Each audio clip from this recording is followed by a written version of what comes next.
Bonjour Pierre, est-ce que Pierre, vous pouvez vous présenter ainsi que votre activité? Donc moi, je suis Pierre Nicolas. Je suis le fondateur en fait d'un grand centre de loisirs basé à Lyon qui s'appelle Highway. On a des simulateurs de Formule 1, des simulateurs de moto, des simulateurs d'avion, de la réalité virtuelle, de l'escape game. Et tout dernièrement, et c'est le sujet qui fait qu'on s'est rencontrés, une activité de quiz game. Est-ce que vous pouvez nous raconter un petit peu dans quelles circonstances on s'est rencontrés et qu'est-ce qui vous a amené à faire appel à nous? On est des activités qui ont été extrêmement impactées par la crise, puisqu'en fait, on a fermé les portes pendant quasiment un an. Nous, on a toujours été dans une logique de développement de nouvelles activités. La stratégie, elle est que ce qui a fait notre succès à un moment donné, c'est de développer en permanence de nouvelles activités pour pouvoir continuer à parler à nos clients et leur proposer quelque chose de nouveau. Et donc, on a décidé de développer une nouvelle activité de quiz game qui allait dans la continuité de notre stratégie de développement. Qu'est-ce que c'est et en quoi ça consiste? L'idée, c'est pendant une heure de les plonger dans la vie d'un jeu télévisé. On connaît tous le maillon faible, qui veut gagner des millions, Burger Quiz. Et puis pendant une heure, ils vont s'affronter les uns les autres dans une logique de jeu de quiz grandeur nature avec un présentateur, en l'occurrence interactif, qui va animer la session.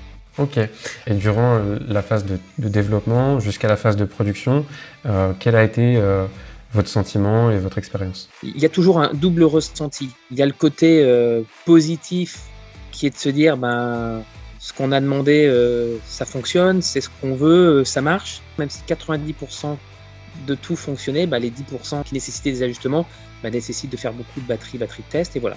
Mais globalement, si on est en train de se parler tous les deux, c'est que ça a été quand même plutôt une belle aventure. Et qu'est-ce que vous diriez du coup aux personnes qui étaient dans la même situation que vous au moment où vous avez fait appel à nous? Des développeurs, il y en a. Qui ont des compétences, il y en a. Moi, je vais vous dire l'élément le plus positif dans la relation, et qui dépasse le côté développeur en fait, mais qui je pense fait toute la différence, c'était la réactivité. Moi, ça c'est un truc qui a pas de prix. Je vais prendre un exemple très clair. Et moi, je me souviens d'un samedi où on se retrouve avec un blocage, on n'arrive plus à lancer une session et tout, et que 10 minutes après, vous me répondez, on est quand même un samedi, il est 16h, nous ça nous fout dedans, et en 20 minutes, on avait solutionné parce que vous avez été tout de suite réactif. Il y avait cette réactivité que j'ai trouvée assez incroyable. Vous avez parlé un petit peu des résultats tout à l'heure. Donc 25 clients aujourd'hui, c'est énorme. Est-ce qu'il y a... On a 25 clients qui l'utilisent, mais aujourd'hui, à l'heure qu'il est, il y a déjà plus de 40 000 personnes qui ont fait une partie de quiz. Là, wow. Je parle de nombre de joueurs. Et aujourd'hui, effectivement, on est maintenant 25 salles en France à utiliser iQuiz.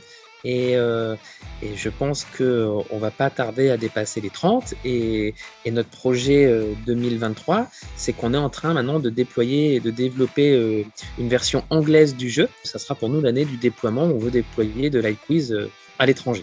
Est-ce qu'il y avait d'autres points positifs que vous avez appréciés dans notre collaboration? Le premier élément positif, qui est le plus important, c'est qu'on a passé commande.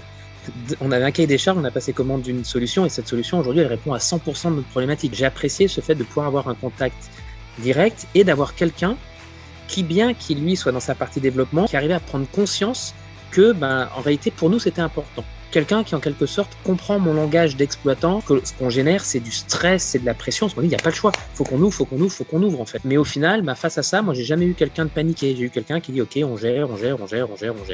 Et c'est vrai que ça a été ça les côtés très positifs.